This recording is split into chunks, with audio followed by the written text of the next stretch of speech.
ازيكم يا بنات عاملين ايه؟ اهلا بكم معايا في قناه دودي وصفاتها السهله. النهارده هنعمل ان شاء الله صينيتين كيكه كده بسرعه بسرعه بسرعه، ما خدوش اي وقت ونتيجتهم حلوه قوي قوي. عندي 4 بيضات هعمل بيهم صينيتين كيكه. تعالوا نشوف هنعمل ايه. تعالوا نسمي الله ونصلي على الرسول ونبدا الفيديو.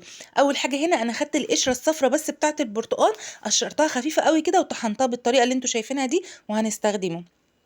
وبعد كده عندي بقى حبة برتقان حوالي كده 5 برتقانات، قشرتهم وما خليتش فيهم الطبقة اللي هي البيضة دي، شلتها خالص خالص. وبعد كده هطحنهم برده في المطحنة كده او في الخلاط، هضربهم ضرب ناعم قوي.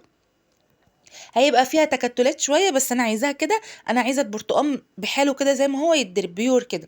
بعد كده هبتدي ان انا احطه في حاجة واطحن افرم بقية الكمية اللي معايا. من 4 بيضات عملنا صينيتين كيكة تحفة، ينفعوا برضو في الفطار قوي قوي. والحاجات دي بتبقى جميلة جدا في الشتاء، بتنفع قوي الولاد وبتنفع بالليل في السهرة بتاعت بالليل. تفطري بيها الصبح مع كوباية الشاي، حاجات حلوة قوي قوي.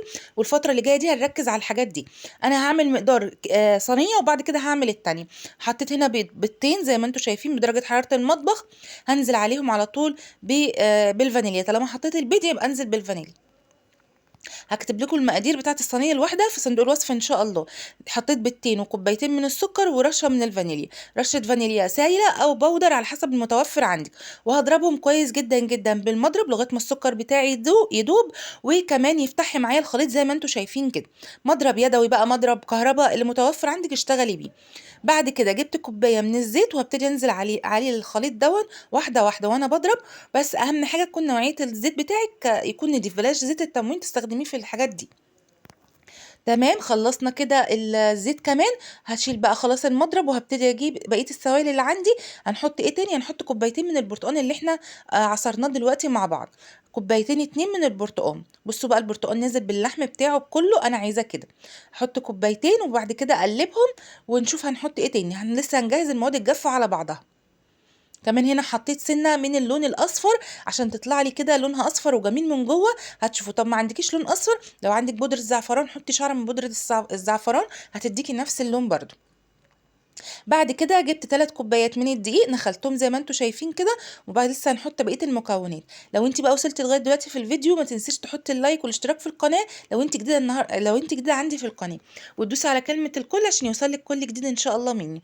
وما تنسوش التعليقات يا بنات، بحب جدا تعليقاتكم وبفرح بيها جدا وبتشجعني. هنا هننخل ال3 كوبايات من الدقيق زي ما انتم شايفين، وبعد كده هنحط بقيه المكونات بتاعتنا على طول.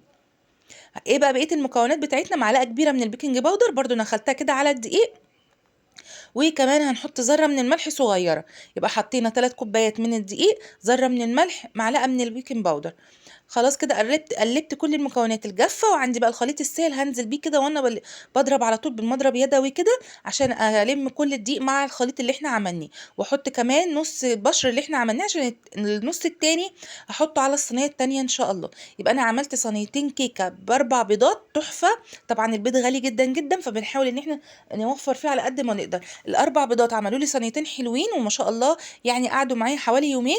حلوه جدا جدا وهتعجبكم، جربوا الطريقه وهتعجبكم. طبعا انا قبل ما اشتغل في الكيكه مسخنه الفرن بتاعتي على درجه حراره 180 عشان هحطها في الرف الوسطاني. بس مش هدخل واحده غير لما اعمل التانية، عشان ما ينفعش ادخلها وافتح عليها الفرن. يعني هعمل الاتنين مع بعض وادخلهم على طول.